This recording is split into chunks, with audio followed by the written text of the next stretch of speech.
La plus grande de nos richesses ne se mesure pas en millions. Nous vous faisons découvrir des ovnis pour vous permettre d'en devenir un, vous aussi. Sportifs, entrepreneurs, artistes, ils nous partagent chaque semaine leurs récits de véritables trésors d'informations.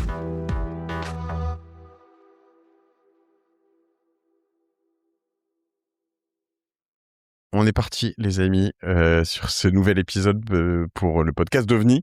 OVNIs, alors bienvenue ici. Je suis très content de vous recevoir tous les deux, Xavier et Paul, pour plein de raisons. Mais déjà parce que Paul, ça tu le sais pas. Alors, il y a cette histoire de, évidemment, fond qui se transforme et Xavier, moi, enfin toi aussi d'ailleurs, hein, mais on vieillit un petit peu et puis on a aussi maintenant des anciens piou-piou qui sont plus des piou-piou et qui désormais sont des vrais investisseurs expérimentés, aguerris et sur plein d'aspects nettement meilleurs que nous. Donc c'est aussi intéressant d'avoir à la fois des fondateurs et à la fois des gens qui sont voués, et j'imagine, tu vas m'en parler Xavier, à peut-être alors prendre le contrôle, je sais pas, mais en tout cas aujourd'hui à faire les investissements, voilà. Mais avant ça, je voudrais vous raconter une petite anecdote, mais je vous présente rapidement Xavier l'orphelin, Paul Moriou, je me trompe pas, voilà, j'ai bien prononcé, de Serena Capital, qui est quand même un des fonds qui pèse aujourd'hui, Xavier, il me semble. Hein. Ouais, une belle histoire. Hein. Belle histoire. Moi, la petite anecdote que j'ai, c'est que tu te souviens depuis quand on se connaît, nous, ou pas? J'ai dit à Paul qu'on se connaissait depuis longtemps. Au moins 15 ans, au moins. Hein. Ouais, j'irais plutôt sur 20. Je pense que c'était probablement, 20. Alors, en gros, dans ma première boîte, ta première start-up. Ouais, Citizenside. Donc là, les gens même n'en ont entendu parler. Pourtant, je parle beaucoup, hein, mais Citizenside, dans laquelle on cherchait à lever, dans laquelle on a levé. Et vous étiez pas encore Serena Capital, vous étiez avec... Ah ouais, on était à la SGAM encore. À la SGAM, ouais. Je vous ai vu à la Défense, dans la tour de la Société Générale. Et je trouvais que vous aviez pas l'air trop de banquier de la Société Générale. Ça vous allait pas très bien. Et quand je vous ai vu monter Serena, mais vous étiez combien quand vous l'avez monté? Enfin, on était trois fondateurs. Et puis Isabelle qui est toujours là, qui nous accompagne depuis le début. Et vous êtes combien désormais? Une quarantaine. Ok. Donc on a bien grossi. Très bien. Ouais, en effet. Et toujours dans les mêmes bureaux, en revanche. Ah non, on a bougé. Ah oui, ça fait quelque temps qu'on est dans les mêmes bureaux. Mais au début, on a démarré à Pereire sur des bureaux qu'on a trouvés comme ça, parce qu'on voulait pas rester. Ah mais je m'en souviens aussi, j'étais venu. Qui est devenu WeWork. Alors je sais plus, mais c'était boulevard Pereire et c'était un de nos investisseurs qui nous prêtait ses bureaux. C'était près de la place. Ouais, juste à côté de la place. Ouais, de la place. Et ensuite, effectivement, on a trouvé nos bureaux rue Aubert en 2000, enfin assez vite. Un beau duplex. Et on les garde. Même si on a grossi finalement, comme il y a pas mal de flex, tu vois, de travail aussi en flex, finalement, ça marche très bien. Ok. Alors mon idée aujourd'hui, avec le podcast d'OVNI, nous, c'est de comprendre un peu comment fonctionne et d'être un peu backstage, behind the scenes, comment on crée un fonds, comment on le scale, comment on le transforme. Donc nous, on est sur OVNI, sur notre fonds numéro 1, vous le savez. On va venir, je pense, l'année prochaine sur notre fonds numéro 2. Vous êtes sur le combientième?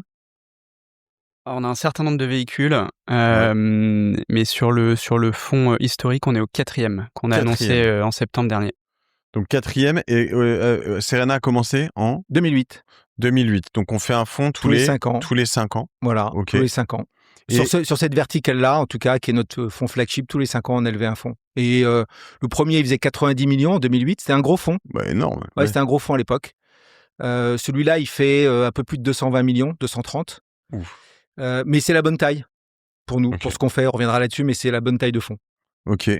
Tous les 5 ans, c'est long et pas long. Ça dure combien de temps un fonds? C'est censé durer on dit 7 ans 10 plus 1 plus 1. Ça, c'est, si tu veux, dans le jargon, dans le règlement du fonds, 10 ans plus 1 plus 1. La réalité, c'est que ça dure plus longtemps parce qu'en fait, tu veux pouvoir accompagner tes startups aussi le plus longtemps possible. Et donc, quand tu regardes, même si c'est un sujet qui n'est pas vraiment officialisé, officiel, c'est officieux, mais un fonds de venture, typiquement, il va durer 15-16 ans. Et alors, attends, quand toi, tu es un LP, investisseur dans le fonds, déjà, à partir de combien on peut investir dans Serena? Sur les privés, je pense qu'on descend à peu près à 100 000 euros. Okay. Et après, ça monte sur quelques dizaines de millions d'euros sur les plus gros souscripteurs institutionnels. Très bien. Donc, à partir de 100 000, moi je suis privé, je mets 100 000, je récupère encore un peu d'argent avant ces 15-16 ans, on est d'accord? Oui, évidemment. Okay. Non, le but, c'est pas de tout bloquer ton argent jusqu'à 15-16 ans. En fait, c'est de pouvoir gérer le portefeuille pour aussi rythmer les sorties. Et donc, on a aussi toute une stratégie de liquidité pour donner de la liquidité, pour retenir à peu près, parce que quand même, nous, on est plutôt early stage, on reviendra là-dessus, en termes de positionnement. Mais ce qu'on va essayer de viser, c'est déjà de rendre ta mise de départ à déjà, on va dire, entre 8 et 10 ans, en fait. Ok. Et d'aller chercher de la surperformance derrière pour que tu puisses aller faire un beau multiple, un beau TRI en fait sur ton investissement de départ. Et donc évidemment les meilleures startups, tu as envie de les garder plus longtemps. Bon, nous on fait du behind the scenes. Là, vous avez l'air super ouvert pour me dire ce qui se dit pas ailleurs, donc je vais tirer très fort sur la corde. Soyez prêts. Juste avant tout ça, expliquez-moi chacun votre rôle chez Serena. Ensuite, qu'est-ce qu'est Serena? Et après, je voudrais juste un tout petit peu prolonger là-dessus. C'est pour comprendre pour les plutôt LPs et investisseurs, avec tout le recul que vous avez, parce que nous, on l'a pas encore sur OVNI. En combien de tranches j'investis en moyenne? Vous me faites grosse maille. À partir de quand je récupère mes premiers euros? Et voilà, qu'on aille juste au bout de ce cycle. Alors, on commence. Qu'est-ce que vous faites? On commence par toi, Paul. Avec plaisir. Donc Paul, moi je suis partenaire chez Serena. J'investis à l'early stage dans des startups. Je fais ça depuis à peu près 7 ans. Je me suis associé il y a 1 an et demi. Ça veut dire quoi que tu t'associes? Ça veut dire que tu mets de l'argent? Ça veut dire qu'on met de l'argent à 2 niveaux, dans les fonds qu'on va gérer et aussi dans la société de gestion. Comme moi, d'accord. Exactement. Okay. Ouais. Et combien? Combien? C'est une bonne question. Alors ça dépend comment tu le vois. Tu as différents types dans les fonds, tu as différents types de parts, tu as les parts de carried et puis tu as des parts qu'on appelle le commitment du GP, du General Partner. Ouais. C'est des parts qu'on des prix différents. Et au total, ça représente entre quelques dizaines de milliers d'euros à quelques centaines de milliers d'euros. D'accord. C'est quand même quelque chose qui à l'échelle des fonds. Exactement, bien sûr. Très bien. Et ça change, je veux dire, pour toi, au-delà du titre et dans la responsabilité, ton engagement, en étant très honnête, quelque chose de très fort de devenir partenaire ou... Quand tu démarres, tu l'émules pour pouvoir être bon dans ce que tu fais et accéder à ça, tu l'émules énormément. Et après, tu as ce qu'on appelle du skin in the game. Donc, tu commences à mettre tes propres billes dedans. Donc, forcément, psychologiquement, c'est quand même un peu différent. Mais en ce qui me concerne, j'avais essayé de l'émuler très tôt. Et ça représente des montants qui sont quand même considérables au regard des patrimoines qu'on a aujourd'hui. Donc, évidemment, on a tout intérêt à ce que ça réussisse et ça nous aligne énormément, évidemment, avec Serena, mais aussi avec les entrepreneurs dans lesquels on investit. Parce que c'est vraiment un truc que je trouve, dans tous ces club deals qui popent un peu partout, il y en a sur lesquels, en effet, les gens committent réellement. Il y en a qui disent, oui, je commit dans tous les club deals, mais en fait, ils prennent des marges tellement énormes qu'en fait, quand tu regardes leur EBITDA à la fin, tu te dis, bah, non, tu commites pas, tu commites de paille, tu vois. Mais, et c'est vrai que moi, je l'ai ressenti, je disais juste avant qu'on enregistre en créant OVNI. Alors déjà que un fonds, c'est une vraie entreprise, ça vous allez m'expliquer, mais c'est pas juste un financier. Ce que tu vois de l'extérieur quand tu es un start-upper, un entrepreneur. Et deux, quand tu mets, c'est pour ça que je te demande combien, du vrai argent à un moment, tu te dis j'aimerais bien qu'on prenne pas de mauvaises décisions parce que à chaque investissement, j'encaisse pas 5% de ce que me donnent mes je peux te donner un exemple très rapide là-dessus. Après, tu m'expliques ce que tu fais. Donc, quand on a démarré Serena, donc moi, je suis Xavier L'Orphelin, un des fondateurs de Serena, avec Marc Fournier et Philippe Ayat. Quand on a démarré Serena, il fallait tout de suite qu'on dote le capital de Serena de 600 000 euros pour avoir l'agrément AMF. Et on n'avait encore pas levé, parce qu'en fait, l'agrément, tu l'as avant de lever. L'argent, il faut que déjà que tu aies ton agrément AMF. Donc, skin in the game, on l'a fait dès le début. On a mis 200 000 chacun. Quoi. On a mis 200 000 chacun et on n'avait encore rien à ce moment-là. On n'avait même pas notre agrément AMF. Donc, depuis le début, on est skin in the game, en fait. Alors, on était skin in the game dans le démarrage de Serena. Mais ensuite, effectivement, on contribue de manière significative sur chacun des fonds. Et je pense que le commitment agrégé, tu vois, depuis le début sur nos fonds d'investissement, on a dû déployer plus de 10 millions d'euros, fondateurs plus les équipes et ainsi de suite en montant comité. C'est pour ça que tu es venu en 2 chevaux d'ailleurs. C'est pour ça que je suis venu avec 1972. Mon vélo, tu vois. Okay. J'ai fait le choix. De tout remettre dans le fond. Alors, toi, t'es cofondateur. C'est quoi ton rôle aujourd'hui, à part, j'imagine, pantoufler avec ton cigare dans ton gros fauteuil. Je pantoufle pas. On pantoufle jamais en fait. Donc moi, je suis investisseur, fondamentalement. Quand Toujours. Toujours. Tu regardes des dossiers. Toujours. Je regarde des dossiers. Je fais des deals. Alors, j'essaie de les faire le plus possible maintenant avec en binôme. Ok. Donc avec Paul par exemple, avec Olivier et Seb qui sont les 2 autres partenaires qui sont aussi sur notre fonds flagship Serena 4. Je suis très impliqué moi sur ce fonds-là depuis le début. Ok. Et puis je gère encore mon portefeuille d'investissement. Donc Serena 4 plus que les autres. Ouais, Serena 4 plus que les autres parce que c'est vraiment notre flagship. Ok. Moi j'ai fait des investissements sur Serena 1, 2 et 3. J'ai encore des investissements sur le 2, des investissements sur le 3. Donc je gère mon portefeuille pour aussi aller maximiser la liquidité et la performance de ces fonds. Okay. Et je suis impliqué aussi sur Serena 4. C'est vrai que sur Serena 4, je vais plus avoir un rôle d'accompagnement, mais je vais aller sourcer des deals. J'ai des entrepreneurs que je connais bien, que je vais back-upper parce que je crois dans leur nouvelle aventure entrepreneuriale. Voilà. Donc ça, c'est un des aspects. Le deuxième, c'est évidemment, en tant que fondateur, on est très impliqué sur les sujets organisationnels. Donc moi, j'ai été assez longtemps CEO de Serena. Là, j'ai passé le rôle, parce que je l'ai été longtemps, à Marc. On essaie de faire tourner. Parce qu'en fait, comme tu disais, Serena, c'est une start-up. On est 40. Il y a encore 10 ans, on était moins de 10. Donc, il faut aussi gérer ça. Il faut développer Serena. On a plein d'autres métiers qu'investisseurs. Et Serena, c'est pas que de l'investissement derrière. Il y a du marketing, il y a du RH. On a aussi tout l'opérating, on en reparlera, qui est vraiment la marque de fabrique de Serena. Et il faut réfléchir stratégie d'investissement, il faut réfléchir stratégie, comment on se développe dans les 5-10 prochaines années, et ainsi de suite. Donc, c'est une vraie start-up. Et ça, c'est excitant. Super excitant.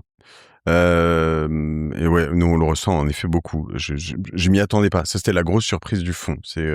Alors, je pense que certains anciens fonds avaient été peut-être un peu responsables. Au moment où vous avez créé Serena, moi, les autres fonds que je voyais quand je voyais Serena, ça faisait moins start-up, quoi. Ça faisait plus institutionnel, tu vois. C'est sûr, sûr, parce que à l'époque, nous, on a monté Serena en 2008, le marché n'était pas du tout le même qu'aujourd'hui. Ouais. Mais nous, on avait vraiment cette fibre entrepreneuriale. D'abord, Marc, Philippe et moi, on est tous les 3 entrepreneurs. On a monté des entreprises, monté des startups avant de faire de l'investissement. Et avant de monter Serena, on avait monté un incubateur. Donc, c'était déjà hyper opérationnel. D'ailleurs, à l'époque, on n'apportait pas beaucoup d'argent, on apportait beaucoup d'expertise. Ouais. C'était le modèle incubateur. On l'a revendu à la Société Générale. Et en fait, on a ensuite créé Serena. Mais donc, cet ADN d'accompagnement à la fois entrepreneurial et aussi cette fibre entrepreneuriale, on l'a depuis le début, en fait. Très visionnaire, la Société Générale, d'avoir acheté un incubateur. C'est dommage que vous ne savez pas... Ok. Paul, si tu devais m'expliquer rapidement, avant de revenir sur les fondamentaux et les principes, mais en effet, moi, je suis LP, je veux rentrer chez Serena, je commit 1 million. Je dois payer combien la première année? Comment ça se passe? Et grosse maille, hein? Ouais, généralement, c'est échelonné sur des appels de fonds. Donc, à mesure qu'on investit d'abord dans les premiers investissements et ensuite dans les réinvestissements sur les sociétés en portefeuille, on va faire des appels de fonds au fur et à mesure. Donc, sur un fonds traditionnel, je pense qu'on est peut-être entre 20 et 30 appels de fonds dans la durée qui va se faire progressivement sur les 5 premières années. Et ensuite, on commence à distribuer dès qu'on peut, dès qu'il y a des sorties. On a évidemment, nous, une stratégie de liquidité partielle dans le temps. Donc, comme on se disait tout à l'heure, on va pas tout revendre à la fin. On va faire de la liquidité sur les entreprises qu'on imagine capées, qui ne délivrent pas le taux de croissance auquel on aspire sur le fonds en termes de performance. C'est-à-dire que celles-là, vous allez les revendre, si possible. Si on est aligné avec l'entrepreneur et les fondateurs sur cette logique-là, oui. Généralement, sur la vingtaine d'entreprises qu'on va financer au tout démarrage, l'un des piliers les plus importants, les plus fondamentaux pour nous, c'est un alignement très fort sur ce qu'on veut aller chercher en termes de taille. Et donc, c'est des leaders mondiaux européens. Et donc, on est généralement tous assez honnêtes sur est-ce qu'on dévie ou non de cette trajectoire. Et généralement, d'une manière générale, c'est pas toujours le cas, mais il y a un alignement assez fort sur l'état de la trajectoire et donc ce qu'on en fait à un instant T. Ok. Est-ce que je suis à côté de la plaque si je dis grosse maille, tu vas appeler 20%, 20%, 20%, 20% chaque année sur les 5 premières années, ou généralement les 2-3 premières, tu vas investir plus et moins après? On essaye de le lisser le plus possible. C'est à peu près ça. Ouais. C'est à peu près ça. Alors, on va peut-être faire 15%, 10-15 la première année, mais ça va monter jusqu'à 20-25, parce qu'après, on va commencer à avoir des refinancements. Et en gros, en année 5, on aura appelé 80-85%, 80% du fonds. Ok. On garde quand même derrière pour pouvoir remettre encore sur certaines sociétés. Ça, c'est important pour nous parce que la stratégie de Serena, on essaye toujours d'être lead quand on rentre au capital d'une start-up. Donc, on va chercher Ce qui nous va bien, nous, parce que souvent, quand on bosse avec vous, nous, on aime bien être follow chez OVNI. Ouais. Ça, donc très bien. Très complémentaire. Ok.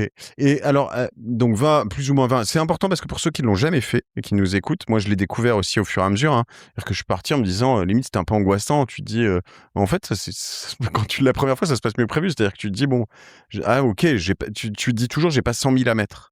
Mais en fait. Non, t'auras jamais 100 000 à mettre. Ouais, si tu as la visibilité pour te dire, j'ai peu ou prou entre 20 et 35 000 euros à mettre dans les 5 prochaines années, tu peux rentrer dans un fonds. Exactement. Et ça, c'est quelque chose qu'il faut dire, je pense, parce que quand tu ne l'as pas compris, en fait, au début, tu te dis, non, j'ai pas les moyens.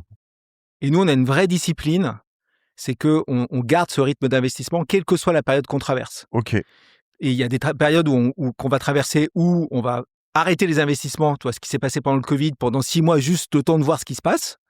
Et puis, tu as des périodes où tout s'accélère. Mais nous, on va garder ce rythme.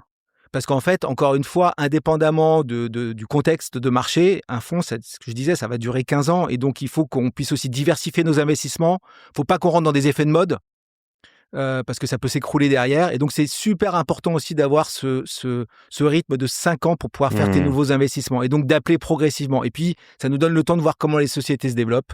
Et donc, après, de pouvoir les refinancer. Et alors, ce qui est intéressant, parce que chaque fonds a sa strate, dans ce que tu disais, Paul, tout de suite, dans tout ça, là, je vais avoir des questions satellites autour de ça. Mais donc, une boîte qui surperformerait chez vous, vous la gardez. C'est-à-dire que tu aurais une opportunité d'achat même sur un x20, x50, mais elle est comme ça, tu la gardes. Non seulement on la garde, mais on réinvestit. Tu réinvestis. Ouais. Sachant que moi, j'ai vu des fonds, je crois que sur le podcast d'OVNI, qui me disaient que eux, leur strat, c'était de ne jamais réinvestir. Ce qui peut se respecter d'ailleurs, la manière dont tu le disais, ils disent en fait souvent c'est une erreur. Il y a vraiment deux écoles. En fait, je réinvestis pas parce que en fait mon multiple il sera moindre puisque je vais lisser à la baisse mon multiple. Donc vous avez cette approche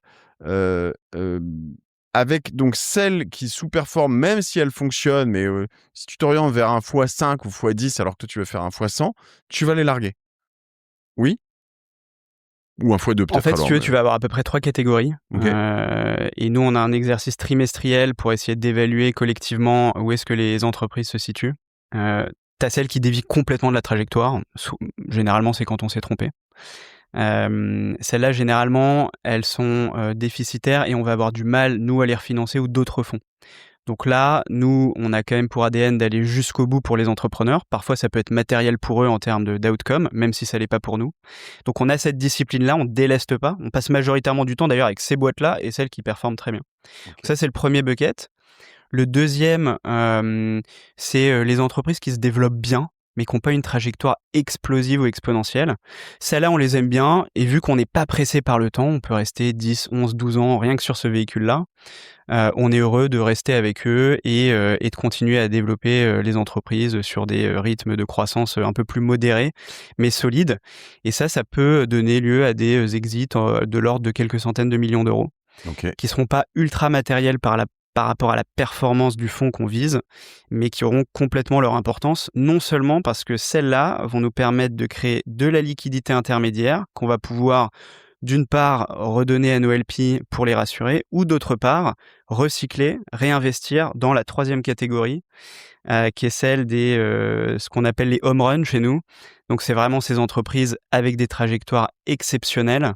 On en partage quelques-unes avec Xavier. Je pense à Electra dans la mobilité, dans l'énergie. Je pense à Pellico dans l'industrie. Je pense à Descartes dans l'assurance. Ces entreprises-là, généralement, on est rentré très tôt, parfois au seed. Et si je prends l'exemple d'Electra et de Pellico, il y a peut-être eu 5 ou 6 opérations successives depuis notre première entrée. On a dû toutes les faire. On les a systématiquement refaites. Donc, t'imagines bien que sur la dernière, on est à un prix d'entrée, une valorisation qui parfois est 5, 10, 15, 20 fois, 30 fois supérieure à notre premier prix d'entrée. Mais c'est aussi la manière dont on joue notre rôle de lead, démontre encore une fois notre conviction auprès des entrepreneurs et qu'on continue de les accompagner dans le temps avec des ressources financières, mais pas que, et aussi opérationnelles. Ça, c'est notre modèle d'operating partner dont on parlait tout à l'heure. Ok. Super clair, merci pour la transparence. Je me posais en effet cette question de alors sur ces 5 ans où j'investis moi mes 20 à 35% par an, on l'a bien compris, toi tu me dis, est-ce que sur les 5 premières années de temps en temps vous redistribuez quand même un peu d'argent? Donc il peut y avoir aussi des moments où moi je récupère du cash, un moment où en parallèle tu vas m'en appeler. Ouais, okay. Exactement, c'est vraiment deux rythmes différents. Ok. Parce que encore une fois, on sait aussi à un moment donné saisir des opportunités de sortie, quand on voit que et chaque fois, c'était important ce que Paul disait, c'est on a toujours un alignement avec les fondateurs. Donc, si les fondateurs, à un moment donné, veulent sortir, on suit. Et donc, on peut faire un multiple correct. On va à ce moment-là le distribuer. Donc, effectivement, tu vas avoir un rythme d'appel de fonds, un rythme de distribution, ce qui fait que c'est très rare à un moment donné que tu sois exposé à 100% de ton montant. Ça aussi, c'est des trucs que les gens ne savent pas. Mais pour le coup, les investisseurs institutionnels, ils le savent. Donc, ils sont quand même la majorité de nos pourvoyeurs de fonds. Mais en fait, c'est très rare qu'à un moment donné, tu sois exposé à hauteur de 100%. Parce qu'en fait, ce qui va se passer, c'est qu'à un moment donné, on continue à appeler, mais on va commencer à distribuer. Donc, ça va se compenser par rapport aux appels qu'on fait. Et vous avez le droit d'arbitrer vous-même si vous vouliez tout garder, les sessions, le cash, tu sais d'une boîte, tu fais plus 100% sur le fonds. Tu pourrais le garder et le réinvestir dans d'autres boîtes légalement? Enfin, ou c'est peut-être alors, c'est encadré dans le règlement. Okay. Ouais. On a un règlement de fonds. Ça va dépendre des règlements de fonds, mais en règle générale, nos investisseurs institutionnels, ils aiment bien qu'on en distribue une partie. Okay. Donc, par exemple, ils vont nous dire vous distribuez au moins ce qui correspond au montant, au coût d'investissement initial. Okay. Ou vous nous redistribuez 50% de la plus-value. Et le reste, ensuite, c'est souvent capé, c'est-à-dire que on peut pas recycler indéfiniment, on peut recycler jusqu'à la taille du fonds. Ça va permettre de compenser en fait, parce que sur un fonds de 100, la majorité va être utilisée pour faire des investissements, mais une petite partie va être utilisée pour, entre guillemets, rémunérer l'équipe. Et donc ça nous permet de compenser ça en fait. Et donc à un moment donné, d'arriver à 100% investi sur le fonds. Ok. Ok, très clair.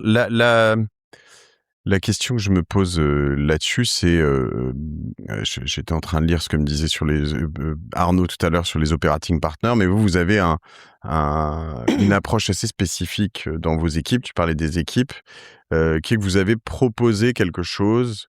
C'est pareil, c'est un terme qu'on entend beaucoup, mais l'operating partner, tout le monde ne saisit pas exactement ce que c'est, notamment chez les entrepreneurs.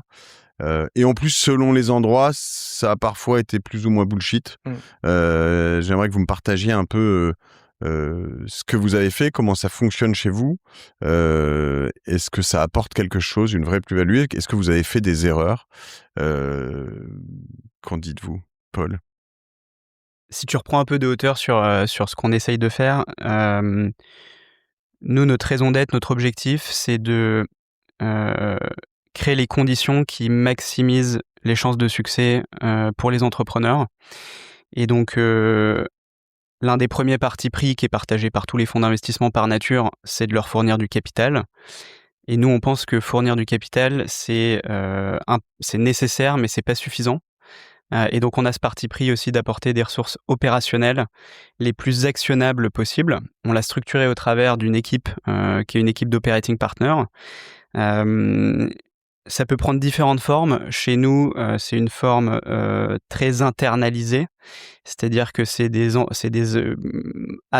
en partie soit des anciens entrepreneurs à succès qui ont eu de multiples sorties, exits, soit des experts métiers. Donc, c'est des gens qui ont généralement déjà eu un certain succès, qui sont sur la payroll de Serena, en grande partie, et qui sont très, très alignés sur la création de valeur avec les investisseurs.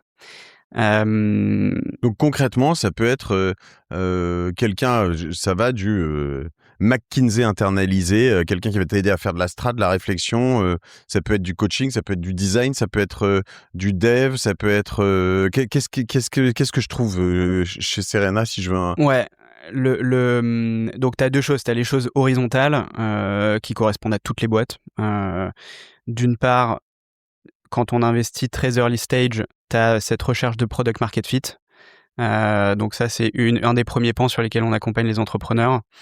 Et donc là, tu es vraiment sur l'entrepreneuriat, de la strat et... Ok. Exactement. Ok. Et ensuite, une fois que tu as trouvé ton product market fit, tu rentres dans une autre phase qui est une phase de scale qu'on accompagne aussi. Et donc, on le fait avec différents types de métiers. Là où on a le plus d'impact d'une manière générale étant un fonds early stage, c'est sur le recrutement.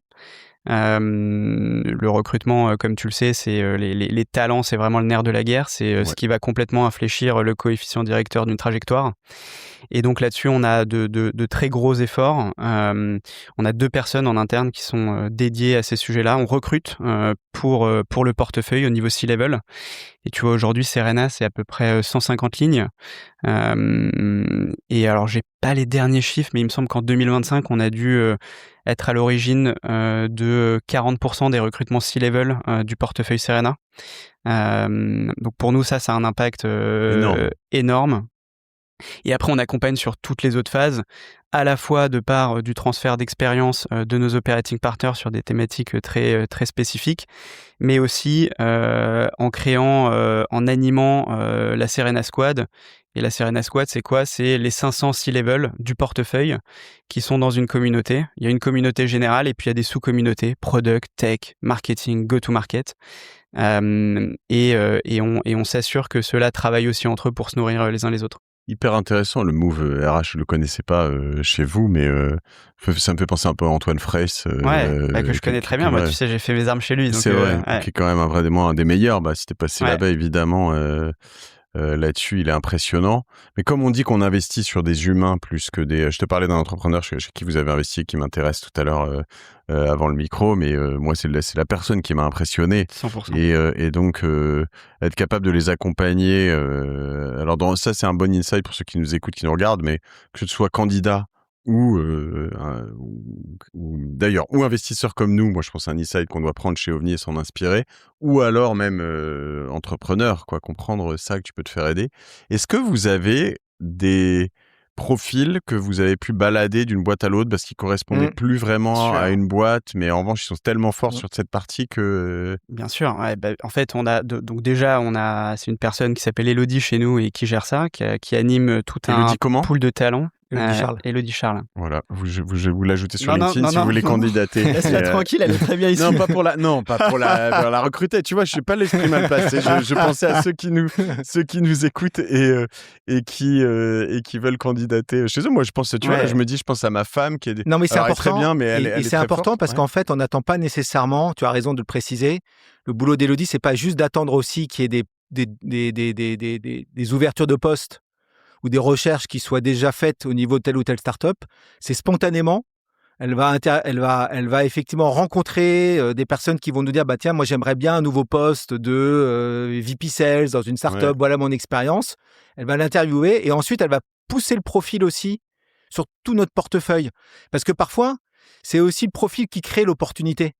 Ouais. Tu vois ce que je veux dire ? T'as pas nécessairement prévu de recruter tout de suite ton VP Sales. Tu vois passer le profil et tu dis c'est exactement ce qu'il me faut. Ok, tiens, je vais le rencontrer et finalement je le recrute. Donc on n'est pas juste dans une logique où on attend réactif de voir ce que les sociétés veulent recruter en termes de profil. On va aussi nous interviewer. Et donc effectivement, on reçoit beaucoup de candidats qui en fait postulent pas nécessairement à une offre particulière sur le portefeuille, mais qui nous disent tiens, j'ai envie de rejoindre une startup de Serena ou une startup avec voilà mes compétences.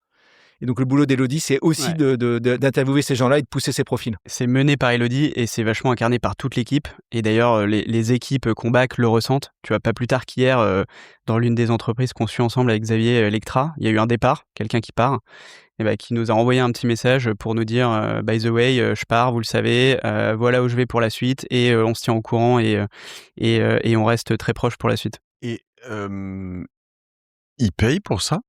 Non. Vos startups, elles payent pas. Non. Donc c'est payé sur le fonctionnement du fonds. Ouais, c'est payé sur le fonctionnement du fonds. Et juste pour compléter, je voudrais juste revenir sur ce dispositif d'accompagnement parce qu'on a beaucoup parlé des operating partners, mais en fait, c'est un vrai dispositif.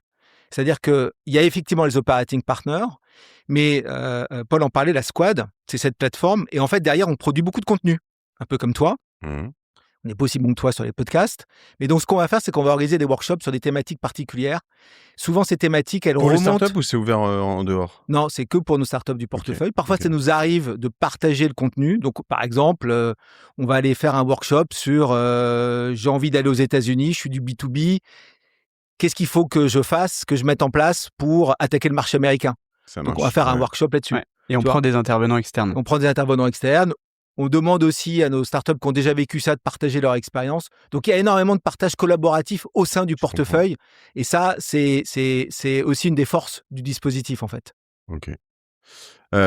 Sachant que tout ça, en plus, parce que, tu vois, je pensais à différentes choses, mais que ce soit même la tech ou des accompagnants sur certaines choses un peu plus verticales, tu peux dire, tout a tellement changé en 2-3 ans que je vous parlais de Cosa Vostra, mon agence que j'ai cédée il y a quelques années, mais en fait, ce métier n'est plus le même, quoi. Donc, finalement, tu peux vite te retrouver largué, même en tant que fonds avec tes operating partners, alors qu'en RH, a priori, tu as toujours besoin de bons profils. Tout n'a pas été remplacé par Claude encore. Ouais.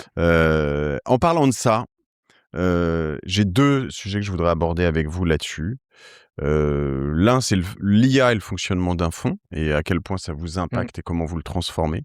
Et l'autre, c'est l'IA et les sociétés du fonds. Par moment, moi, je me dis, mais Dieu merci, je suis arrivé chez OVNI avec des associés. Enfin, j'ai late fondé OVNI avec des associés qui étaient déjà orientés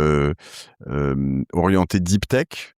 Ce qui était quand même assez visionnaire à l'époque, parce qu'on était encore dans une période un peu intermédiaire, il fallait quand même oser le dire. Vous êtes passé par cette énorme vague de SaaS, dans lesquels vous devez quand même avoir 1 ou 2 cadavres, ou en tout cas zombies qui se baladent à cause de ça. 1 ou 2, ce serait bien. Non, mais voilà, ou des sociétés qui peuvent potentiellement se transformer, parce que c'est vrai qu'à chaque fois, tu vois, moi, je regarde Salesforce de loin, je me dis, waouh, ça va être compliqué, et à chaque fois, je me dis, oui, mais ils sont quand même souvent très forts et ils arrivent souvent à se transformer. Ouais. Et donc voilà, j'aimerais qu'on parle de ces 2 choses. On commence par quoi et par qui? Qui prend lequel? Je peux démarrer sur le marché, si tu veux, et l'impact sur nos boîtes. Ouais. Écoute... Je veux du croustillant, je te préviens. Ouais, on peut rentrer dedans, il n'y a pas de problème. Au niveau du portefeuille, évidemment, ça vient tout changer.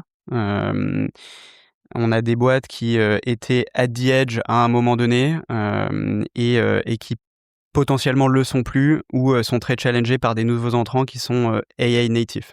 Donc le SaaSpocalypse est une réalité. Alors le SaaSpocalypse, je pense que ça fait vachement référence aussi à la baisse des multiples qui s'explique de plein de raisons un peu différentes. Mais oui, ce qui est sûr, c'est que le SaaS a été repricé pour une raison extrêmement simple, qui est que les multiples que tu vois dans le SaaS, ils sont liés à un exercice de financier de net present value, donc c'est des cash flows dans le temps. Le SaaS, c'est un merveilleux modèle parce que c'est du free cash flow. Software de service, exactement. Tu sais que tu as une visibilité. C'est des souscriptions, c'est des free cash flow ad vitam aeternam. Et en fait, quand tu fais la net present value, donc la valeur à un instant T aujourd'hui de ça, elle est très largement pondérée par ce qui se passe à la fin. Et aujourd'hui, ce qui se passe à la fin, on ne sait plus parce qu'il y a l'IA. Alors, explique-moi, ça veut dire quoi? Elle est très largement pondérée. Tu peux me faire un calcul de base?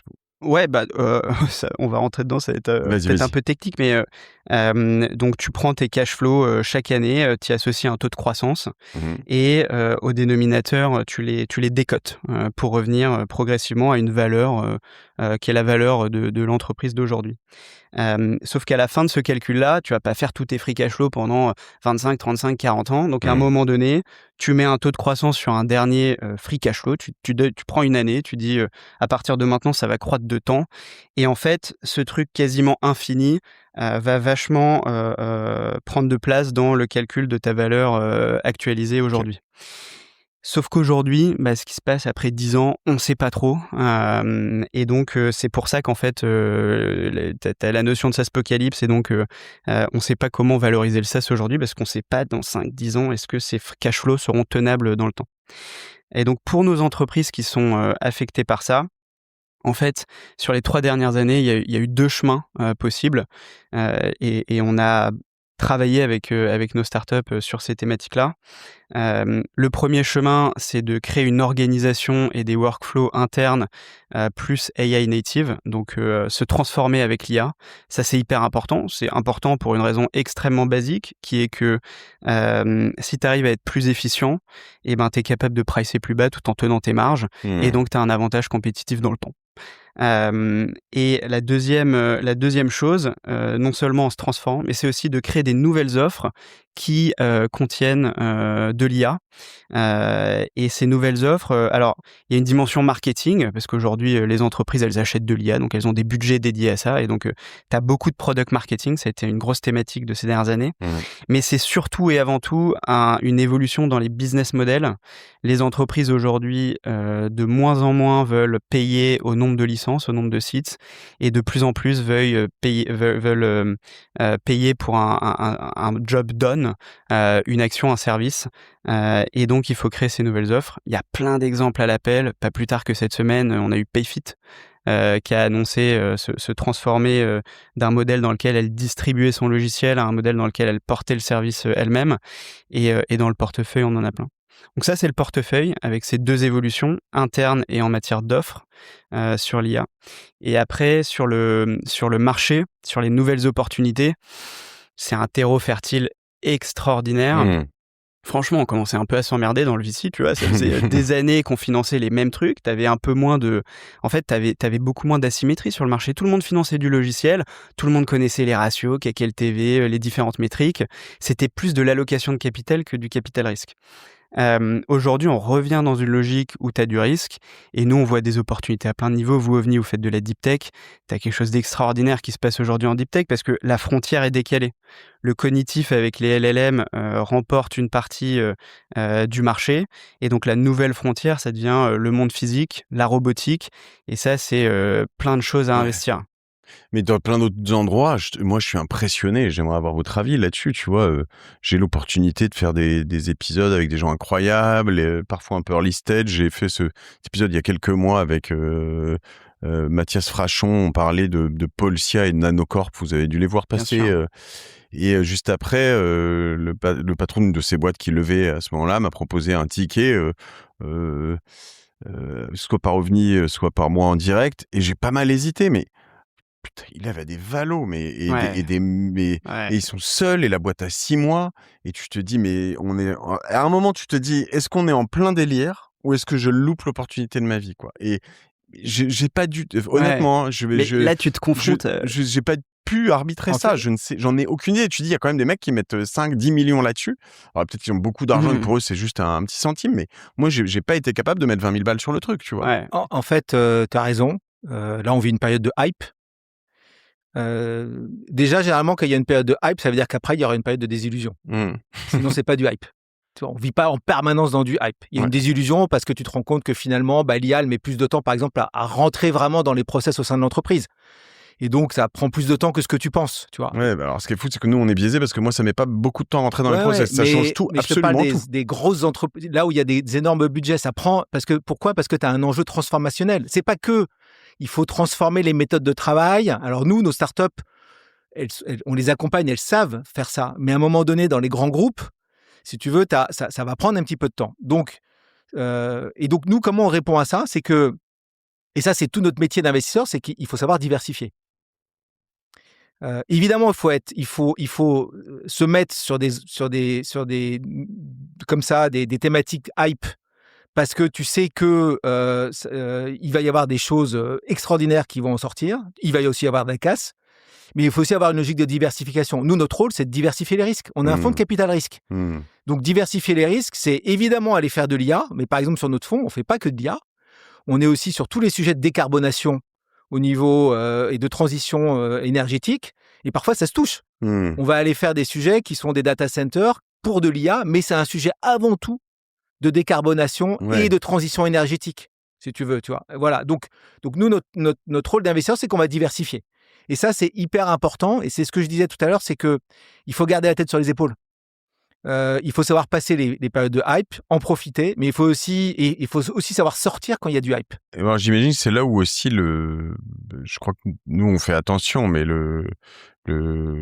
le dinosaure piou-piou, pardon, vous m'excuserez chacun mais en tout cas, la différence d'expérience, etc., est quand même intéressante à avoir dans un fonds parce qu'en fait, tu vas avoir potentiellement à la fois l'entrain, la connaissance, la compréhension de certaines choses et ce que tu dis, quoi. Attends, la hype, ça a aussi un dos de la cuillère, quoi. Mais ce qui est hyper intéressant, ton exemple Nanocorp et Polzia, c'est quand même assez exceptionnel ce qu'ils font.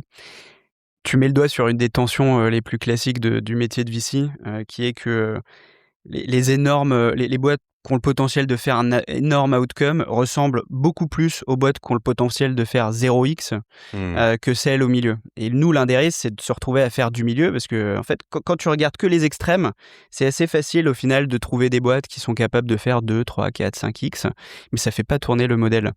Et donc, Polzia et Nanocorp, c'est un bon exemple de boîte. Ça peut faire 1000, 10 000x et ça ressemble beaucoup aussi à une boîte qui peut faire 0x, ce qui est évidemment pas ce qu'on leur souhaite. Il faut savoir le faire une fois de temps en temps, pas forcément celle-ci, mais il faut savoir à un moment te dire, ok, je vais sur un truc méga risqué.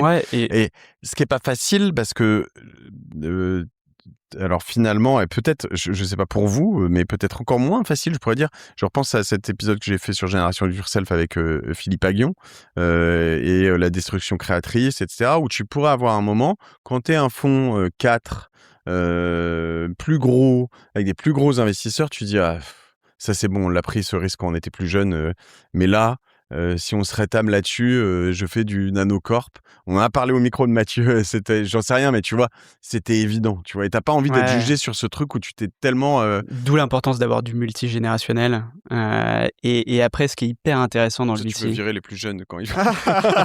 Et tu veux avoir des très jeunes, tu vois, et des même plus jeunes que moi, t'en veux, parce que justement, il y a deux choses. Un, ils ont un regard frais sur les choses, pas travesti par le temps comme Xavier et comme moi d'une certaine manière aussi.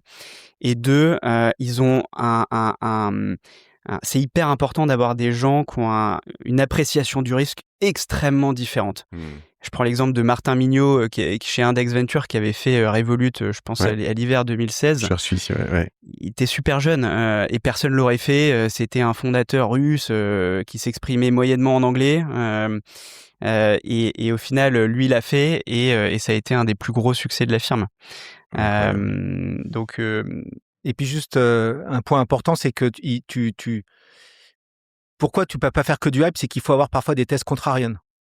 Ce qu'on appelle contrarian en anglais, c'est aller exactement là où personne ne va. Parce que c'est là aussi où tu peux avoir de l'avance. Si tu veux, quand tu es du hype, évidemment, tu as envie d'être dedans, mais si tu arrives trop tard dans le hype, tu vas payer très cher. Et en fait, tu peux avoir de la casse derrière. Donc aussi, notre rôle, c'est aussi à un moment d'être contrariant, de faire des choses que les autres ne font pas. Je vais te donner un exemple.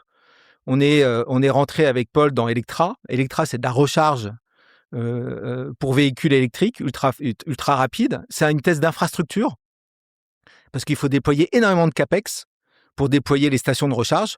Mais aucun VC, il y a 5 ans, ne voulait faire ça. Parce qu'en fait, personne ne voulait faire de l'infrastructure, du CAPEX. En fait, des VC, d'ailleurs, ils n'aiment pas investir dans du CAPEX, dans des usines. Ce qu'ils aiment, c'est le digital, c'est le côté très rapide parce que tu as envie de scaler très vite. Et ben pour autant, tu vois, Electra, on a fait ça. Après, on l'a fait financer par des fonds d'infra, pas par des fonds de VC classiques. Et aujourd'hui, c'est une startup qui va cartonner sur notre portefeuille. Mais aucun VC ne voulait faire ce type d'investissement quand on l'a fait. Et même nous, en interne, on avait été un peu chahutés, tu vois. Et puis, quand tu regardes ça devant, alors c'est parce qu'il l'a bien fait, Aurélien et son équipe, mais... en plus, c'est toujours ça, hein, c'est que tu regardes ça quelques années après, tu te dis, mais évidemment. Tu sais, en plus, c'est toujours assez drôle, quoi, quand ça fonctionne. Oui, tu te dis après, bah, évidemment. Oui. Voilà, Polzia ou Nanocorp, si ça fonctionne pas, on dira évidemment, mais si ça fonctionne, on dira, mais évidemment. Et t'as tellement d'arguments contre. Tu vois, à l'époque, je me rappelle, c'est une anecdote rigolote, dans notre due deal Electra, on nous avait dit que, en termes d'infra, les meilleurs au monde sur les stations, ils sont capables de sortir en termes de déploiement une station par semaine. Donc nous, on avait basé nos business plans là-dessus. L'année dernière, Electra, ils ont sorti 300 stations en une année. Et donc, en fait, la réalité, c'est que ces home runs, c'est des outliers et ils font des choses que les autres font pas. Et c'est aussi la raison pour laquelle elles ont ces trajectoires. Super intéressant. Alors, on parle des bons coups. Peut-être, je sais pas si on peut les nommer ou si on peut pas les nommer. Mais les mauvais, je veux dire, est-ce que, au-delà du fonds traditionnel, comme vous en avez fait auparavant, est-ce que la vague IA a déjà accéléré la perte de certaines sociétés dans votre portefeuille? Est-ce qu'il y en a où vous dites bon là c'est sûr ça va pas aller, ou enfin voilà, ou est-ce que c'est juste business as usual? Ouais, la perte, j'irai pas jusque-là. Encore une fois, c'est ce que disait Paul. Les perspectives peuvent changer. Après, quand tu as des fondamentaux solides, tu as quand même ta base de clients, tu as des assets sur lesquels tu peux t'appuyer, sur lesquels tu peux aussi te transformer et évoluer, en fait. Et c'est tous les enjeux aujourd'hui. Moi, je pense que... et tu parlais de Salesforce. Salesforce, tout le monde pensait que Salesforce va être disrupté, mais Salesforce va pas être disrupté, si tu veux. Ils vont peut-être mettre un peu plus de temps que d'autres, mais ils vont la prendre, la vague. Ils vont l'intégrer, ils vont faire des acquisitions et ainsi de suite. Donc, non, ce que ça change, c'est effectivement le fait que les perspectives de sortie peuvent être revues, les multiples, ce qu'on pouvait attendre, la croissance. Mais ça, parce qu'un Salesforce, en fait, je me dis... en l'occurrence, vraiment, j'y crois parce que, encore une fois, je me dis à chaque fois, ils sont tellement forts, ils arrivent. Mais là, la lame est tellement importante que la lame de fond, pardon, que tu te dis en termes de sales, là tu viens de le dire, de croissance, mais de cycle de vente. Il y a un moment, moi, je suis en train de vouloir prendre un CRM en ce moment. Je regarde que ce soit Salesforce, un autre, je me dis attends, tu sais quoi, on va attendre un peu, on va développer des petites choses en interne, on va voir un petit peu, mais de là à me lancer dans un gros projet de changer de SAP à je sais pas quoi. Et après, j'en parlais aussi avec un de mes sponsors qui est Conto, pas plus tard qu'hier. Je me disais, ça c'est la transformation. Alors t'en parlais des gros, mais moi ce qui m'inquiète pour certains gros, et là je parle des grosses banques traditionnelles, donc chez qui t'as bossé avant, etc., mais dans leur métier même de base, avant que j'ai un MCP au Crédit Mutuel, à la Société Générale, ou que je puisse brancher mes comptes sur mon IA, il va se passer quelques années, quoi. Alors, t'as un MCP qui vient d'être annoncé par MemoBank, une de nos boîtes du portefeuille. Ils viennent d'annoncer leur MCP. Moi, je suis branché depuis quelques semaines et quelques mois chez Conto, mais tu vois, MemoBank le fait. Lydia, je suis pas sûr encore, mais je pense qu'ils vont le faire assez vite. Mais avant de l'avoir, on est d'accord, chez Banque Populaire, on est 2032, quoi, non? Oui, non, mais parce que toi, tu as des besoins. Enfin, encore une fois. Non, mais ça change. C'est pas des besoins d'un. Non, mais l'énorme marché. Tu as raison, mais ça va.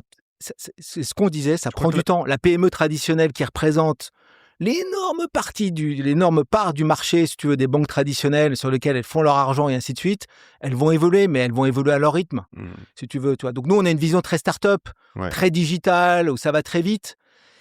Jean-Michel Peintre, il va pas tout de suite coller son MCP. Souvent, on a des startups qui viennent nous voir, leur go-to-market, il est d'aller vendre à d'autres startups. Mais en fait, la vraie réalité, à un moment donné, si tu veux vraiment construire une société qui fait plusieurs centaines de millions, voire le milliard d'euros, c'est que tu peux pas juste vendre à d'autres startups. C'est qu'il faut aller vendre à des PME traditionnelles qui, elles, il va falloir les convaincre de passer. Mais tu vois, je viens de prendre l'exemple. Je viens de dire Jean-Michel Peintre, est-ce qu'il va pas y aller? Mais tu vois, moi, je commençais à montrer à mon entrepreneur ici, là, qui a refait ce studio, qui bosse avec moi, etc. Corps d'État CE, Arsène Cradouche, je donnerai les conditions, les coordonnées à ceux qui veulent, mais je viens de lui montrer un petit peu. Je lui dis, en fait, lui, je sens que ce qui le saoule, c'est faire des devis et suivre sa facturation. C'est vraiment le truc qui est, enfin, comme moi, comme on appelle ça, phobique administratif.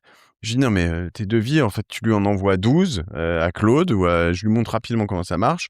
Là, tu vas chez le client, t'enregistres avec un upload là comme ça.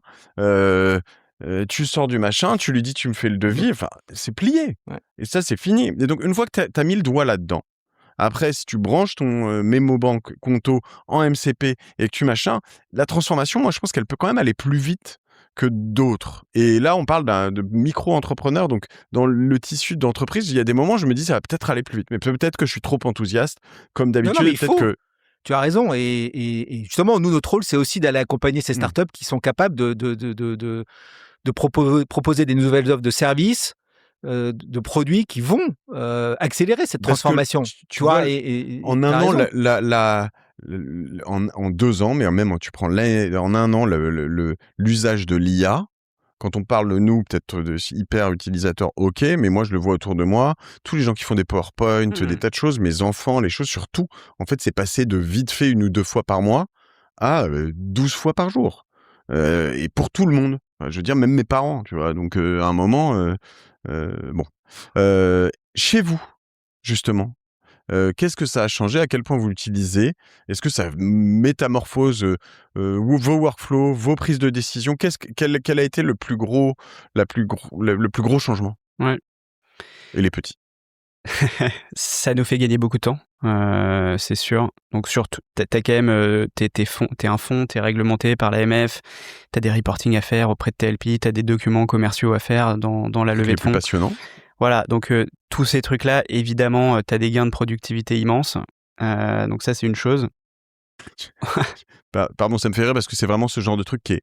Ouais. Tu pars d'une matière brute, tu crées ton réglementaire, tu fais tes PowerPoint, tu envoies les trucs, et moi, je les reçois en LP parce que je suis LP dans quelques fonds, pas encore chez Serena. Tu les lis Tu pas. vas les mettre dans ton... Je les prends dans mon IA, je lui dis, résume-moi, ça machin, etc. Et tu te dis... Il y a peut-être un moment où on faisait de la mousse au milieu de tout ça, et peut-être que si on me donnait juste la matière brute, qu'on me disait ça se passe bien, etc., ce serait plus simple. Et au milieu, t'as toujours 2-3 relous qui veulent avoir la version longue, mais bon. Et puis t'as quelqu'un qui gagne plein d'argent au milieu aussi. C'est génial. Et ça, c'est peut-être un gros résumé de notre société actuelle, mais bon, voilà. Bon, la écoute, mousse. En fait, ouais, donc là-dessus, on a évidemment des gains. Sur la manière de pratiquer le métier, on gagne du temps sur les analyses, notamment les analyses de marché. Et après donc évidemment tu vois, on fait par de l'IA aussi, mais qu'on peut faire aussi avec de l'IA aujourd'hui. Et en fait, ça a des effets positifs et des effets qui nous interrogent aussi. L'effet positif, c'est qu'on gagne énormément de temps, et il y a une partie de ce qu'on fait, c'est du volume. On voit passer 3, 4, 5 000 boîtes par an, et on va en financer une petite dizaine, une petite quinzaine. Les effets qui nous interrogent, c'est que aujourd'hui, tu pourrais te dire, j'ai plus besoin de juniors, j'ai plus besoin d'analystes, j'ai plus besoin d'associates. Ce qui arrive dans beaucoup de grosses boîtes, ça, pour exactement. Le coup, hein. Ouais. Et en fait, ça te pose une vraie question, parce que tu peux pas fonctionner sans... Nous, on est dans un métier d'apprenticeship. Donc, c'est pas un hasard si on est là avec Xavier aujourd'hui, lui et moi. Et puis, il y a des plus jeunes aussi de plusieurs années. Et donc, on est dans la transmission, et il y a une partie artisanale à ce qu'on fait, avec des logiques horizontales, mais aussi des logiques spécifiques que chaque investisseur va développer. C'est un métier, et c'est une sorte de craft, quoi. C'est un artisanat. Et d'ailleurs, on gagne à 2 niveaux. La personne qui reçoit, parce que c'est une personne qui grandit chez nous et qui va continuer de faire des investissements pour Serena, mais aussi la personne qui donne, parce qu'en fait, quand tu enseignes, ça te permet aussi vachement de structurer les choses. Donc nous, on est dans cette tension un peu particulière dans laquelle on continue de structurer des équipes, et en même temps, on doit essayer de s'adapter pour comprendre, pour ne pas se forcer à faire du travail inefficient pour autant.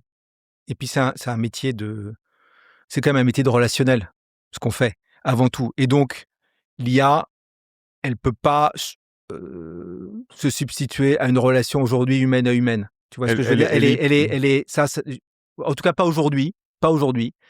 Et donc de croire que, enfin nous en tout cas dans notre stratégie d'investissement, on est lead, on est au board, on accompagne nos entrepreneurs, on les accompagne quand ça se passe bien, quand ça se passe pas bien. Et donc, il y a une logique de confiance. Et d'ailleurs, la confiance, c'est la valeur importante chez Serena. Donc, ce relationnel, en fait, c'est nécessairement de l'humain à humain. Elle est hyper intéressante, cette discussion, parce que, quelque part, si je reviens sur ce que je disais sur la mousse, là, on lisait sur vos reportings, mais elle existe dans l'autre sens. C'est-à-dire que, de temps en temps, le super PowerPoint qu'allait nous arriver, qui peut déclencher un rendez-vous, mais derrière, tu as un rendez-vous décevant avec des humains décevants ou qui n'ont pas la grinta de l'entrepreneur. Ouais. Et donc, dans tout ce bruit, la question, c'est de plus en plus... Peut-être que les bons entrepreneurs qui sont mauvais en PowerPoint vont réussir à trouver une manière d'être meilleurs là-dessus, mais ça va faire quand même, quoi qu'il arrive, plus de bruit. Ouais. Pardon. La question que je me pose, c'est à la fin, donc ce qu'on est en train de dire, moi je trouve ça très intéressant et à la fois un message d'espoir, c'est que ça reste un métier d'humain. C'est-à-dire que cette grinta de cet entrepreneur dont je te parlais tout à l'heure, j'ai rencontré au Rencontre Dex chez qui vous êtes, tout de suite je l'ai senti. Et après je demande des confirmations. C'est notre métier. Mais tout de suite, je l'ai senti. Je l'ai vu, le follow-up et les choses qu'il a fait après. Je me suis dit, oulala, lui, il ne faut pas le laisser passer. Et donc, il y a un peu d'expérience. Donc, ça, c'est un métier, tu l'as dit, comment tu as dit ça, de transmission Ouais, de transmission. Ouais. D'apprentissage. D'apprentissage. Et est-ce que l'IA d'apprenticeship, Est-ce que l'IA peut nous aider quand même à identifier ce que fait un peu Maki, je sais pas si vous les avez Bien suivis. sûr, Maxime Le Gardez. Maxime Le Gardez, Ouais. là tu vois, là moi j'ai pas suivi ce que tu dis, c'est-à-dire qu'elle était croissance comme ça, il m'a proposé de sortir, je suis sorti, j'aurais peut-être pas dû, je sais pas. Mais en l'occurrence, Maxime, est-ce qu'on peut aller identifier les personnes et pas les skills et pas les derrière qui correspondent à Serena ou à OVNI grâce à un peu d'IA?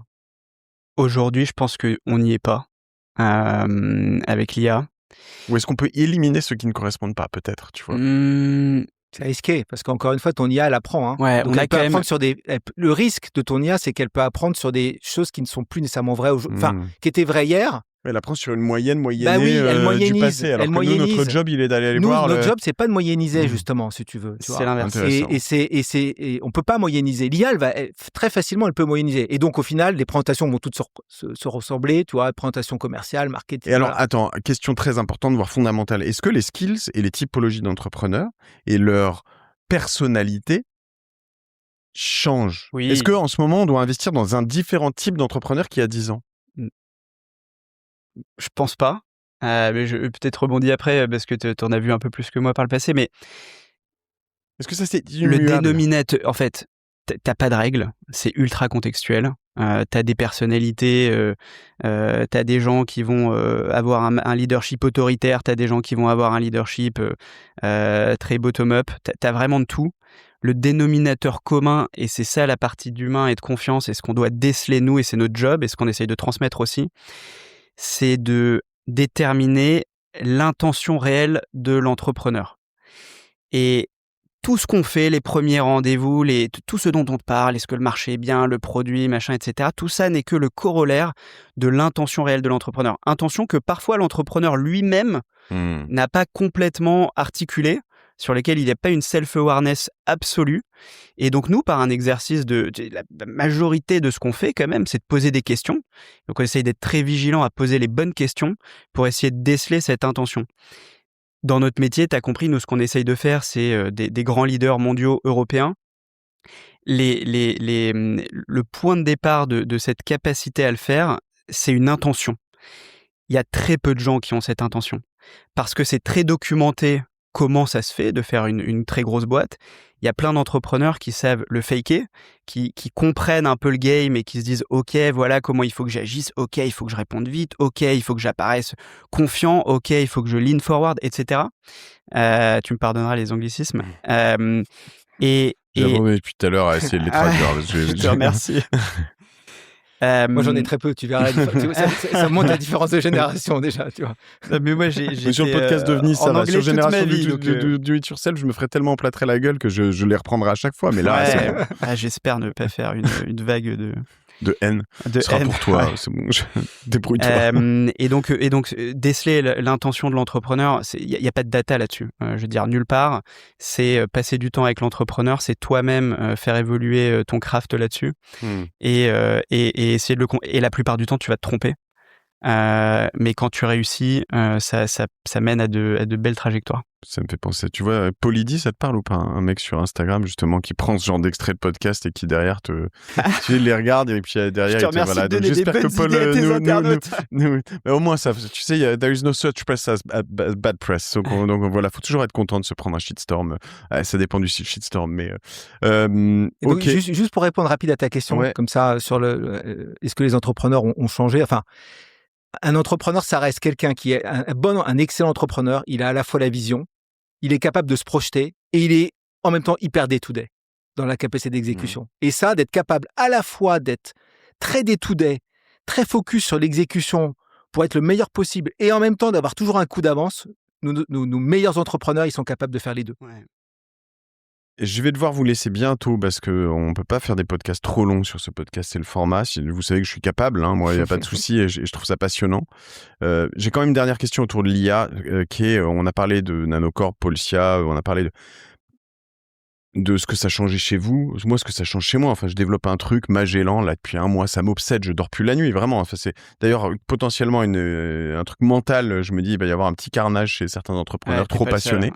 Parce que moi, c'est vraiment, je passe ma vie sur Claude Code Mais en fait, j'ai l'impression d'être Dieu, en fait. Enfin, je veux dire, je peux développer des trucs que je n'osais même pas penser aussi loin avant. C'est-à-dire que à la première brique ou à la troisième brique, je me disais, bah non, pour mon podcast, on n'est pas une boîte tech, je vais pas dépenser 200 000 euros dans un outil qui fait ça. C'est ridicule. Ouais. Je vais même pas, c'est même pas de l'argent, c'est le temps. Je vais pas rentrer dans un truc avec un chef de projet, une agence, un développeur, un freelance qui va rien comprendre à ce que je lui dis. On va faire 8 réunions, affreux. Et puis après, je vais devoir aller parce que je connais bien ça, faire du design et là, je le fais tout seul. Le soir, le week-end, pendant les matchs de foot de la Coupe du Monde, mais je me régale, c'est exceptionnel et c'est utile parce que c'est moi directement qui me fais mes outils tout de suite qui changent ma vie au quotidien. En partant de ça, vous devez avoir quand même, et nous, alors après on est très deep tech, mais sur des produits peut-être plus techno, des projets incroyables, avec une femme ou un mec tout seul qui a lancé des trucs en 2, 3, 4, 5 semaines. Vous voyez venir des trucs fous, non? Pas tant? Non, pas comme tu le décrirais. Mais Parce que c'est le cas de Paul Tien, Nanocorp. Ils ont quand même développé un truc solo. Mais ils sont très uniques, tu vois. Aujourd'hui, c'est quand même clairement pas la norme.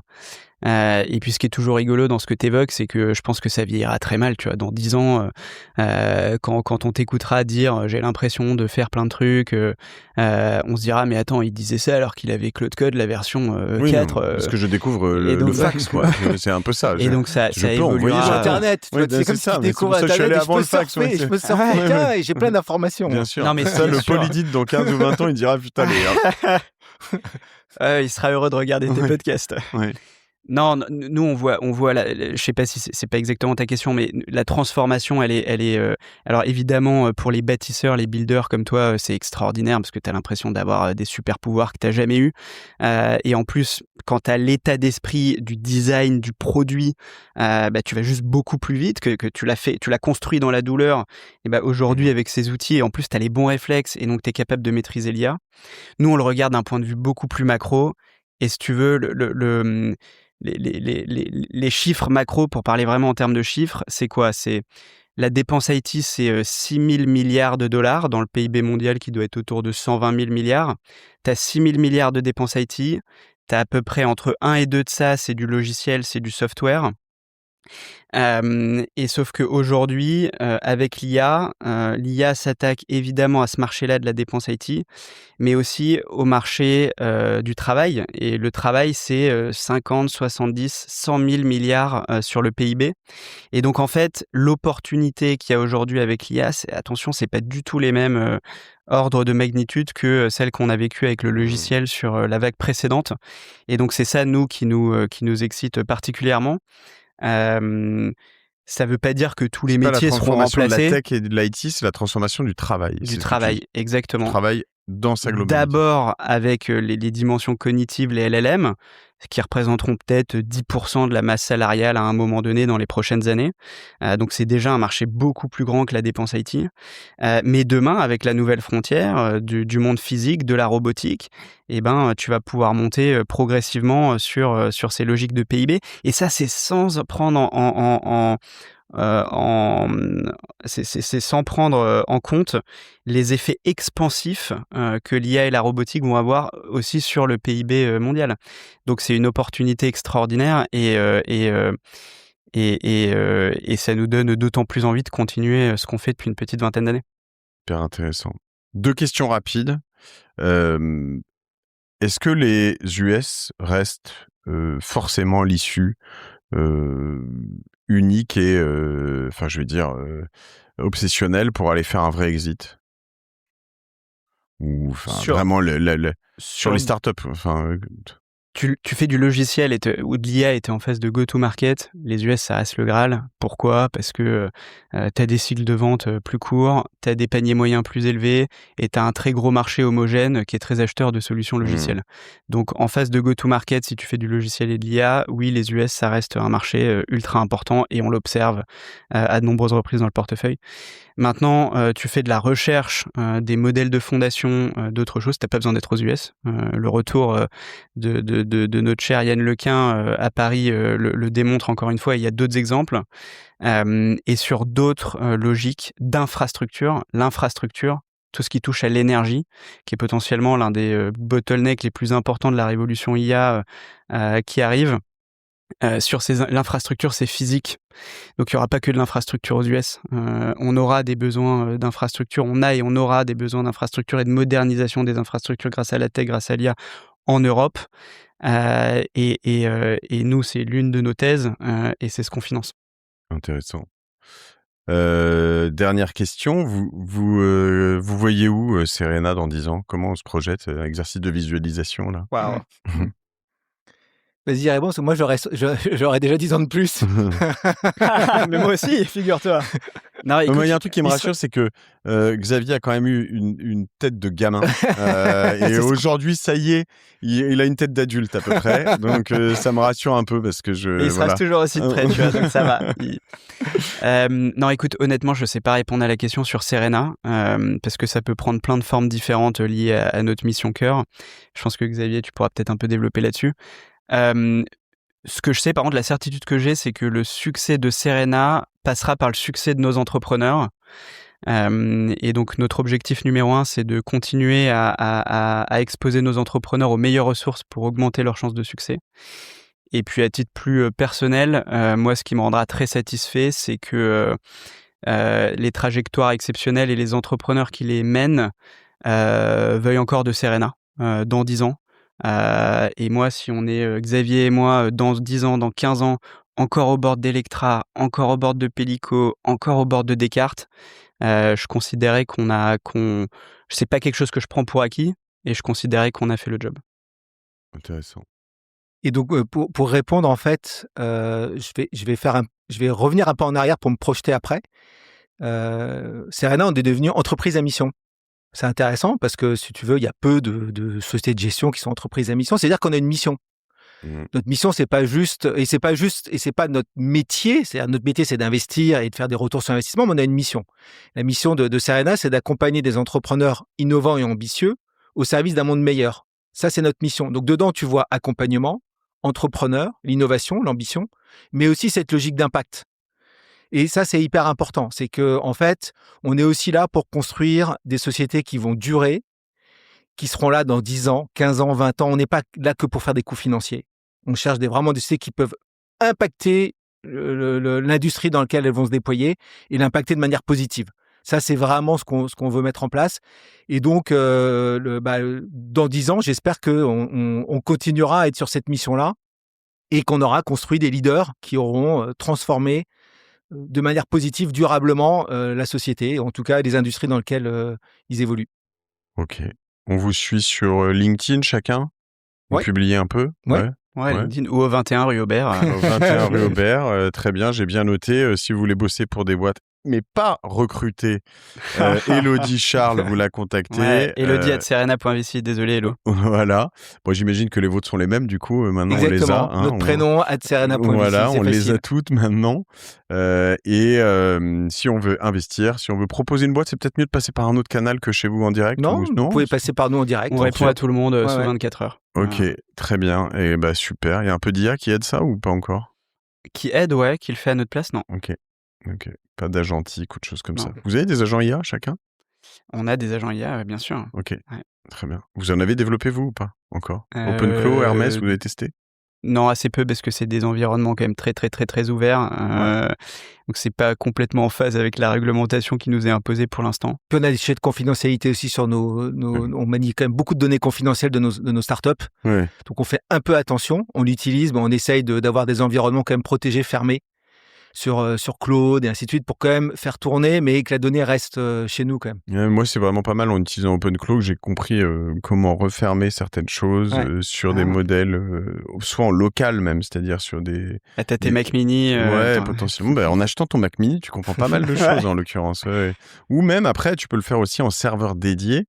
mais pas serveur virtuel. C'est-à-dire que tu peux avoir un serveur dédié quelque part sur lequel tu utilises tes propres GPU. Ouais. Tu peux dire la sécurité, mais bon, normalement, elle est censée être, si tu le fais chez OVH, bon, voilà. Tu t'amuses, toi, tu vas nous montrer ton setup. J'aimerais bien, je vais manquer de temps, mais merci en tout cas, merci pour tout ça, on vous suit, c'était passionnant, et puis merci pour toute cette transparence, et puis donc le fonds 5 la Serena, mais on a d'autres fonds. On a un fonds dans la fonds Deep Tech. est ouvert? Est-ce que je peux souscrire chez vous? On a plein aussi de fonds ouverts. On a le fonds 4, il va bientôt fermer. On a un fonds dans la Deep Tech qui s'appelle Data Venture. On a plusieurs fonds dans l'Impact. Ok. Et on travaille aussi avec pas mal de nos LP pour les accompagner. On fait parfois des fonds dédiés pour certains de nos LP. Okay. Donc on fait pas mal de choses. Donc tu as envie d'investir, tu viens nous voir. Voilà. On trouvera chaussures à ton pied. Je rappelle que je ne suis pas habilité, peut-être vous d'ailleurs non plus, mais à donner des conseils en investissement. Donc moi je parle avec vous, que ce soit chez OVNI, chez vous, vous venez aller voir. Vous êtes des grandes personnes. Normalement, de toute façon, pour investir chez vous comme chez nous, il faut être considéré comme professionnel de l'investissement. Vous êtes bien responsable de ce que vous faites et vous viendrez pas me réclamer quoi que ce soit, mais je suis sûr que ça se passera bien. Allez, bisous, à la semaine prochaine. Partagez cet épisode avec 2 ou 3 personnes si vous voulez bien. J'espère que vous le ferez aussi vous chez Serena pour faire découvrir le podcast d'OVNI. On a beaucoup de chance et puis on se marre bien et vraiment toutes les semaines on a des entrepreneurs chez qui on a investi, chez qui on n'a pas investi, des confrères concurrents avec qui on bosse, certains avec qui on bosse moins, plus. Et c'est toujours passionnant et on est content parce qu'on a beaucoup de retours marché de beaucoup de VC aussi qui écoutent ce podcast et on est très content de pouvoir faire ça. Ouais, on l'a pas mentionné, mais on est des grands fans de ce que vous faites chez OVNI. Ah bah c'est gentil, ça me touche. Et on fait des choses ensemble en plus. Moi je suis très fan de mes associés, je dois le dire, j'ai beaucoup de chance et qu'on ait réussi à faire ça, c'est une passion, mais ouais, c'est très réciproque. Moi, on a beaucoup bossé ensemble avec Xavier, avec Marc, qui est passé sur mon podcast. On a fait des choses. Vous êtes toujours très actif à l'ESCP, ouais. Ouais, Marc est toujours très actif. On a été très longtemps ensemble. Ouais, où je coachais, je faisais les admissions au Master Innov Entreprendre que j'ai adoré et c'est passionnant. J'ai toujours admiré l'engagement de Marc aussi là-dedans. La grinta qu'il a aussi là-dessus. En tout cas, merci beaucoup. Merci à toi. Puis à la semaine prochaine sur le podcast d'OVNI. Salut. Merci.